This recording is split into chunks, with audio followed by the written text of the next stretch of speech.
My name is Atiba Phillips. I'm the Principal Consultant at Infocom Technologies Limited. And we're here because we're just completing a study on ICTs and agriculture value chains in the region, a 5-country study. And so we did Trinidad, Jamaica, Barbados, St. Kitts, and Guyana.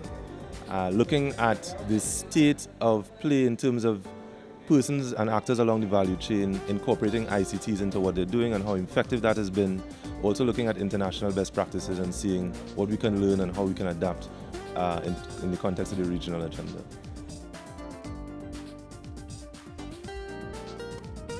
So this is a twofold thing, or even threefold. It's ICTs, agriculture, and value chains, right?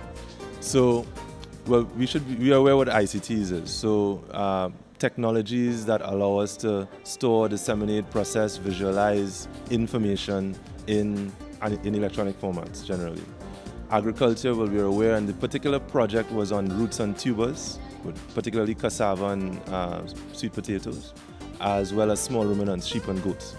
And it was in, again, the 5 countries that I mentioned. So we're talking about value chains, meaning everything from what we call input suppliers, to those persons that supply information, research, as well as fertilizer, herbicide, and so on to farmers, so input suppliers, producers, the farmers on the persons who are producing agricultural output, post-production, transportation, post-harvesting, value-added, those things, that's post-production, marketing, and then the consumption. So how are ICTs being used along that value chain? And really, what we're trying to add, information is key to how value chains work these days. Farmers, even before they plant, should really understand who their market is, right? They have the information in terms of what is the preference of the consumer.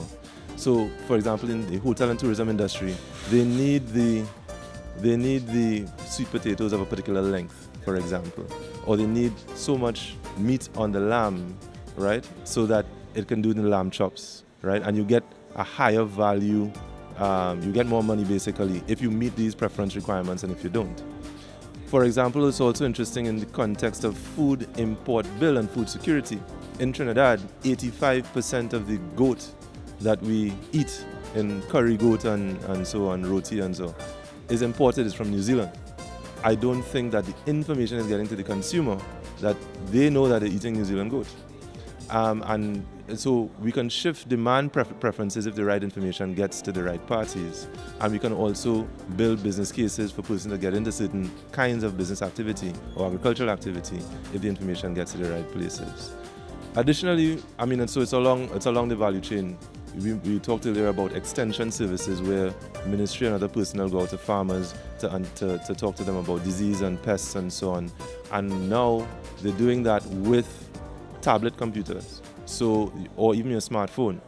You take pictures of a pest and you can send it back to the office for them to analyze and tell you, well, here's the remedy that you need to use in order to get rid of that, or to grow, better good agronomic practices to get yields to be higher, good post-harvest practices, so you don't put all of your vegetables or watermelons or whatever on a truck in the hot sun and then lie down on top of it to get it to market. It's going to reduce your marketable yield, right?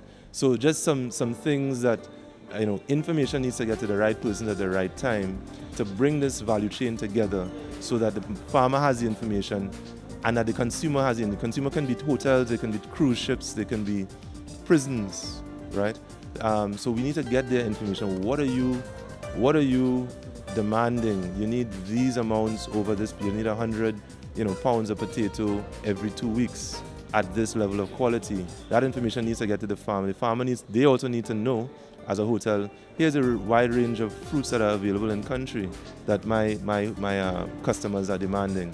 So to pull together this value chain so that there's scheduling of production, there's year-round production meeting domestic demand, those are the places that ICTs can play a role in terms of getting the information to the right places at the right times.